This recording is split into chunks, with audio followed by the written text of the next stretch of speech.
O subdelegado do Goberno en Ourense, Emilio González, visitou hoxe as instalacións de Aspanas, a asociación a que calificou como un centro de referencia histórico na provincia, que leva moitos anos axudando a xente con discapacidade e o seu entorno familiar. Durante este encontro destacou o Plan Estratéxico de Discapacidade do Goberno do 2022-2030, que vai en liña cas directrices europeas. O que queremos conseguir entre todos é implicar a comunidades autónomas, a concellos, a institucións incluso privadas a nivel general e, como non, a nivel de Estado, para eliminar estas barreiras, tanto sociales, arquitectónicas, físicas e de todo tipo, non? Sobre o cambio de concepto de tutela á protección, explicou que a finalidade é que as persoas discapacitadas teñan os mesmos dereitos.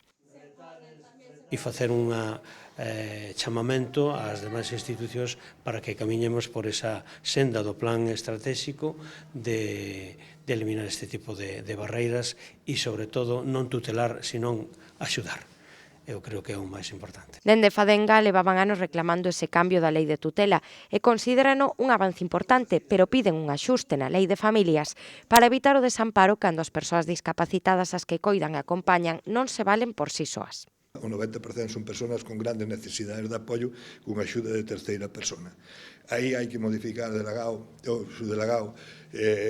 lei de familias para que os beneficios que antes tiña a lei por ter unha persona tutelada volvan a recaer á familia, que agora, mentre non se modifique a lei de familias, perden non os pais seguimos la mantendo, pero unha curatela ou unha tutela representativa, a un irmán ou a un familiar non lle acompaña a lei de familias.